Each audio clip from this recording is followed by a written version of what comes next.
Hello everyone and welcome to another episode of The Subcontinent, a weekly show that aims to address the most significant issues in the South Asian region that affect the governments, people, organizations and the region as a whole. So stay tuned. In this special episode of The Subcontinent, we will discuss how the Islamic Revolution of Iran impacted the Muslims of the world in general and of the subcontinent in particular. And we shall also take a look at how the revolution helped the Muslim men and women fight for their identity. We shall also talk about the effect of the revolution on Kashmir. Adhering to the ideology of unity amongst the Muslims worldwide, the Islamic Revolution influenced different communities, countries and individuals. The Islamic Revolution of Iran also had a significant impact on the Muslim population of South Asia. The Muslims of India and Pakistan developed an emotional bond with the Islamic Republic of Iran. The revolution gave them a new distinctness and importance and also provided a model for the collective growth. The Islamic Revolution of Iran extended beyond geographical, lingual, and sectarian boundaries. The revolution became a means to awaken Muslims around the globe from a cultural sleep, driving them to ascertain their rights. Imam Khomeini, as the leader of the revolution, attracted a wide range of Muslim population in general and the youth of South Asia in particular. He declared that the Iranian Revolution challenges the world's hegemonic powers and should not remain confined to the borders of Iran. Consequently, the revolution spread and influenced Iran's neighbors, including Pakistan, India, and Bangladesh. That more than the victory of Iran, this is actually the victory of Islam. The reason why we're celebrating this independence from monarchy is because Iran has shown the world that Islam is victorious and not a family and not an individual. And now, the reason why I personally do think that Iran, the Islamic Republic of Iran, has the ability to be a uniting force for Muslims throughout the world and also to become leaders of the Muslim Ummah, because they have constantly shown themselves and have been there for the Muslims when Muslims have been needed the most. May that be in supporting the Muslims in Palestine. We don't see any other country apart from the Islamic Republic that is at the forefront of supporting diplomatically, militarily, financially, the way they have supported resistance groups like Hamas and Islamic Jihad. We don't see any other Muslim country doing that, unfortunately. And as we all know, that the majority of brothers and sisters living in Palestine are not Shia, they are Sunni Muslims. Yet, it's the Islamic Republic has always helped and supported them because of the fact that they are oppressed against an oppressor. In the words of the leader of the revolution, Ayatollah Khamenei, Iran's revolution could not be exported since it is not a commodity. However, it is like the scent of spring flowers that is carried by the breeze and has reached every corner of the Islamic world and brought about an Islamic revival in Muslim nations. The Islamic Republic of Iran, championing the cause of pan-Islamism, has always extended support to the oppressed Muslim populations of the world. The revolution has been opposing Western imperialism and intervention. The leaders of the revolution have always stood against the social injustice in the world and backed the underprivileged. Since the start of the revolution, the Islamic Republic of Iran has been subject to severe economic sanctions. The crippling sanctions, being a disgrace for those who claim to be the forebearers of human rights, have not been able to change the Islamic Republic's stance against the Western imperialism. To counter the sanctions, Iran has adopted the doctrine of resistance economy, which mainly consists of boosting self-sufficiency. This refusal to accept the diktats of the oppressive Western powers has been one of the reasons to attract the South Asian Muslims to the Islamic Revolution. To commemorate the anniversary of the revolution, seminars and events are held across the subcontinent, providing a platform for the Muslim youth to engage with their religious identity and individuality. The slogans against the dominant Western powers have been adopted verbatim and chanted after Friday prayers at many places in the subcontinent. The moral support provided by the revolution has helped the Muslim population to rise against injustice. The Islamic literature that has been published after the revolution with the support of the Islamic Republic of Iran has played a role in shaping the outlook of the Muslim youth. It has provided a new framework and ideology to engage with. By publishing books in different languages including Hindi, Urdu, Bengali, and through releasing movies and videos, Iran has let Islam and the revolution speak for itself.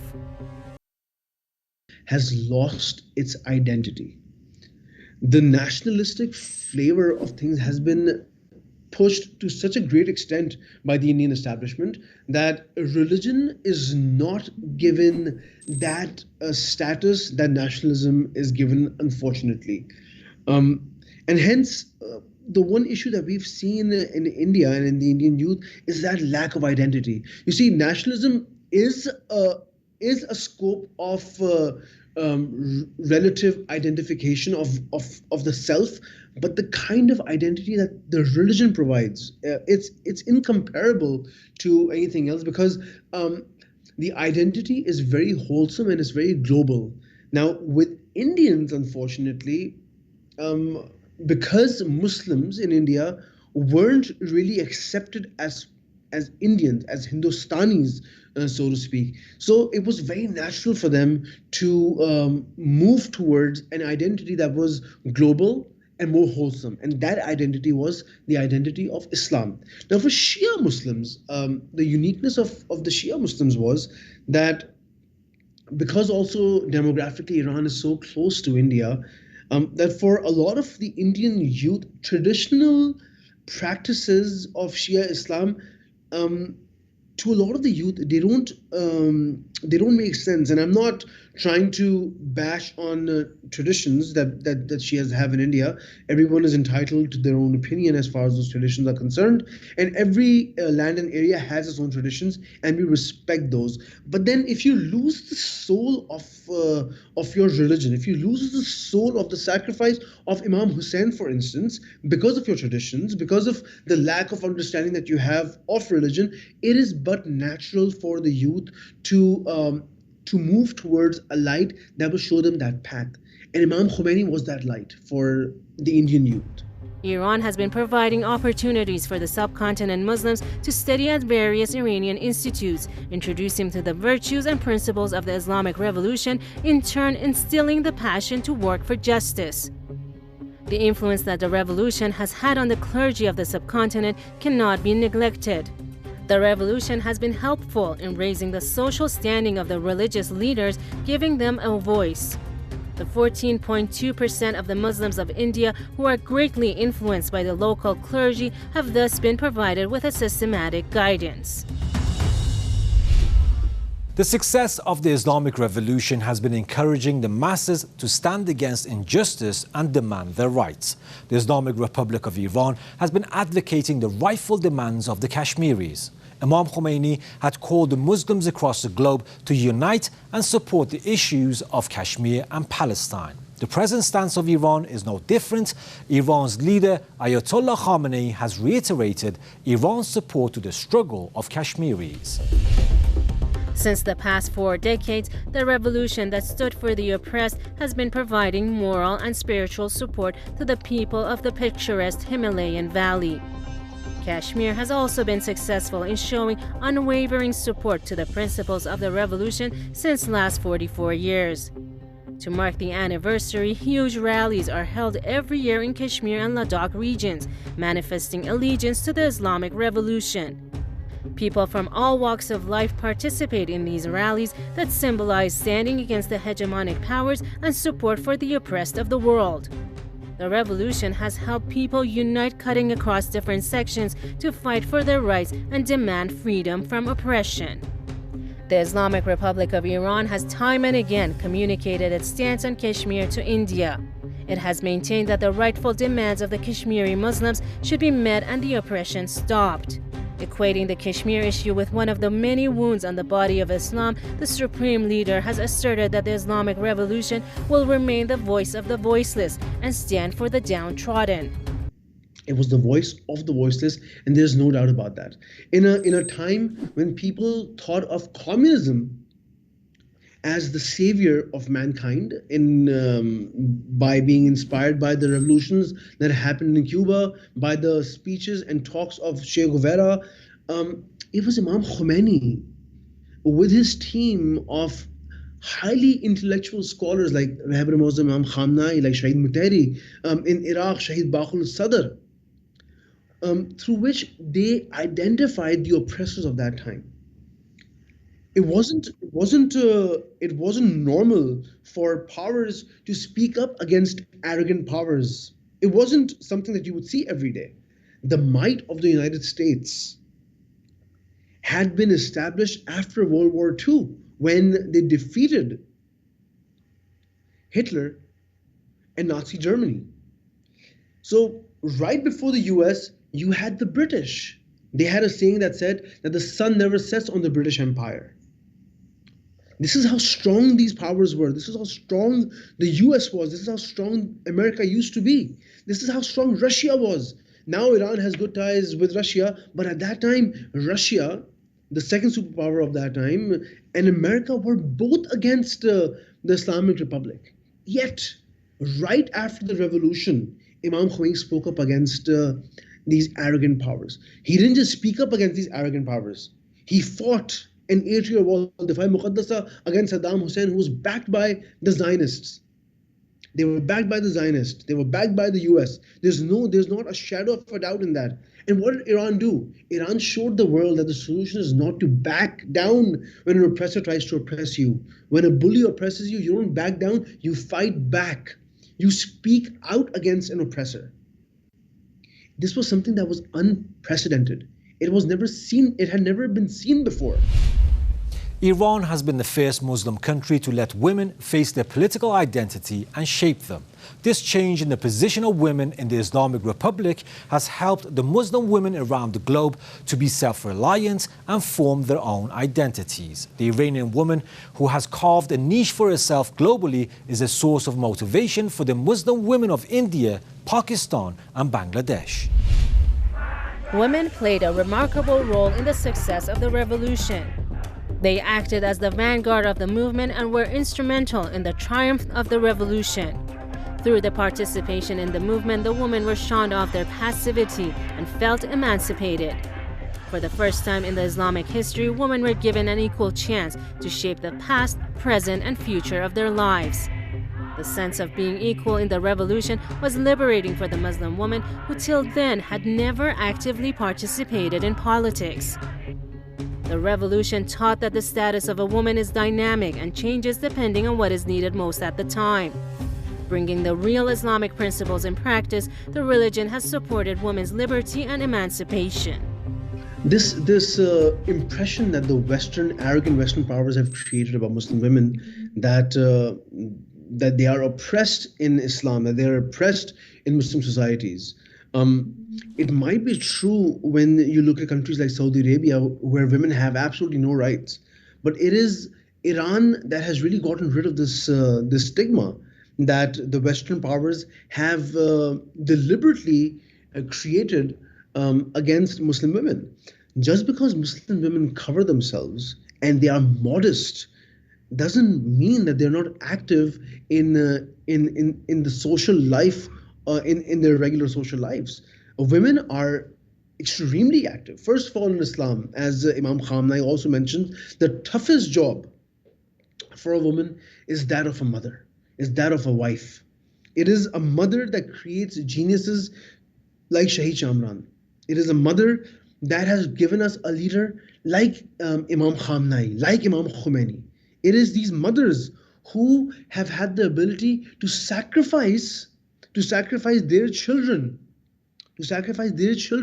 so that Muslims throughout the world can live with dignity. We see Shahida Bintul Huda, who was the sister of Shahid Baqul Sadr, inspired by the Islamic Revolution.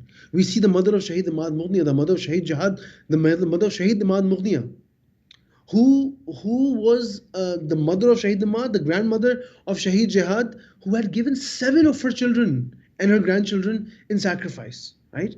So not only in that area, but on the other hand, in terms of teachers, in terms of nurses, doctors, women are extremely, in my experience going to Iran, I was shocked. I saw female drivers, female taxi drivers who were women. I saw women driving their own cycles and their own bikes, obviously covered modestly. The only requirement in Islam, in Islamic law, and in Islamic government is that a woman dresses up in a dignified manner. Unfortunately, in Western society, they have this absurd concept that freedom comes from a woman dressing in vulgar clothes. The narrative that Muslim women are helpless and on the mercy of Western powers was shunned by the revolution. According to different studies conducted on the Muslim women of the subcontinent, it has been found that they look for inspiration from Iranian women. The status that the women in Iran have been enjoying provides a goad for the women of the subcontinent to fight for their rights.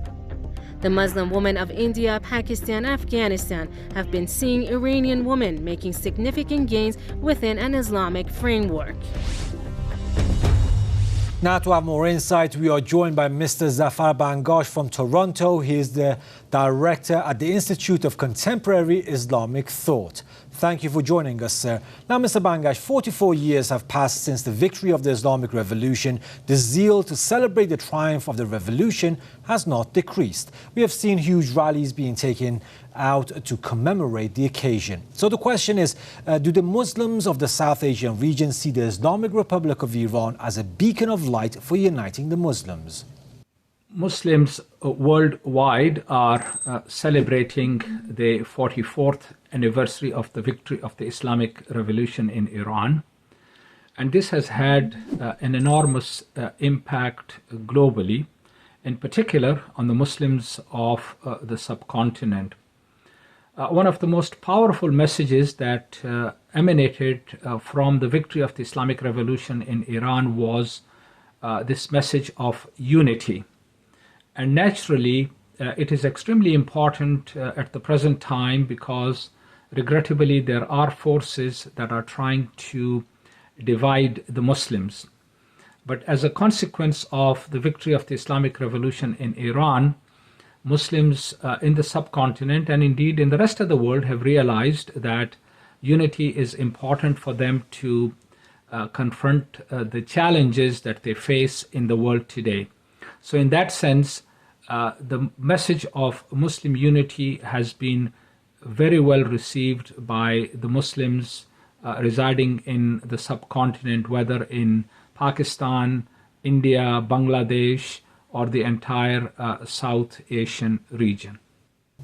Mr. Bangash, Imam Khomeini always reiterated that the revolution is not confined to just Iran, but is a voice of the voiceless globally. The Islamic Revolution stood against the hegemony and by the side of the oppressed. So, to what extent has it helped the Muslims of the subcontinent to rise for their rights? Before the victory of the Islamic Revolution in Iran, there was quite a bit of confusion in the minds of people all over the world who viewed these hegemonic Western powers as countries that promoted human rights and human dignity and liberation struggles. But in fact, what emerged was, as a consequence of the struggle of the people of Iran, that these hegemonic powers' true faces were exposed to the rest of the world, whether in the subcontinent, in the West Asian region, or in Africa or South America. So, as a consequence, what this did was to awaken the people to the true reality of the global situation, and thereby encouraged people to struggle for their rights, to get rid of these hegemonic powers' control over their societies.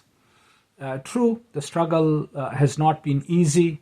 A lot of sacrifices have had to be made, but this realization itself that these hegemonic powers have to be confronted and confront it effectively, as was witnessed in Iran, clearly demonstrated that if people are united, if they have sincere muttaqi leadership, and that people are determined to achieve their true freedom, then that freedom can be achieved.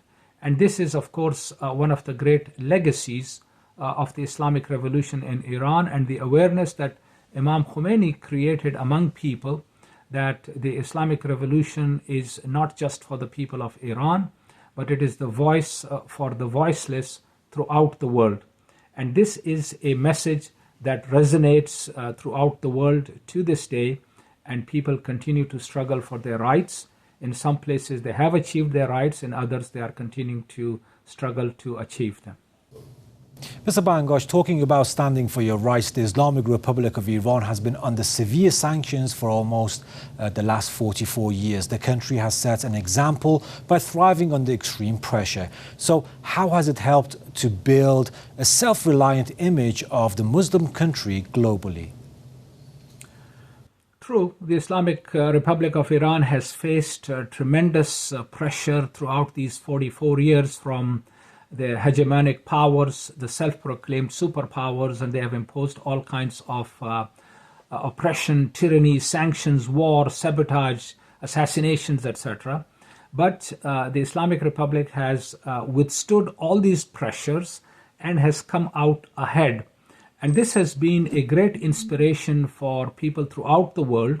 And we see that there have been many liberation movements in the Muslim world, as well as in other parts of the world. For instance, in South America, that has for decades been declared America's backyard. Now there are countries that are standing up for their rights, such as in Venezuela or other places, that are determined to secure their rights and to overthrow the bullying tactics of the United States and its NATO allies. So Iran's example has definitely been an inspiration for people throughout the world. And this, I think, is a very good sign. And we are beginning to see the demise of the US as a superpower, and the world is heading towards a multipolar world.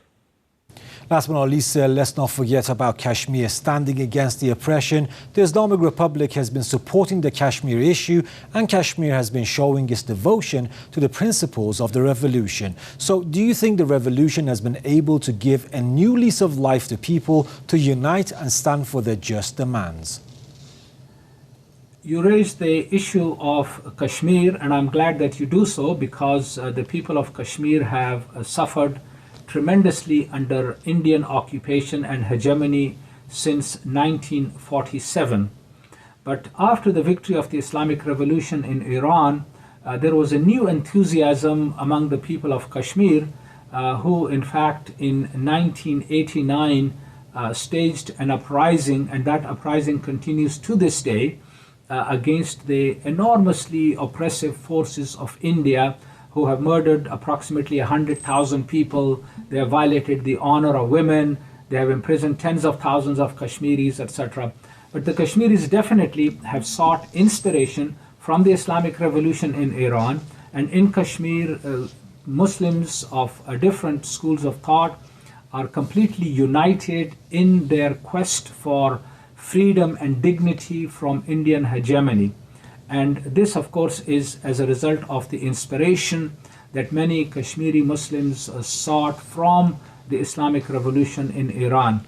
And to this day, of course, Kashmiris observe various events, including the victory of the Islamic Revolution in Iran. And that is a good omen for the people of Kashmir, as well as, incidentally, for the people of Palestine, for Syria, Yemen, Lebanon, and a number of other places. But Kashmir in particular has been inspired by the Islamic Revolution because it's right next door to Iran, and many Kashmiri leaders have visited the Islamic Republic of Iran to study it closely and to continue to seek inspiration.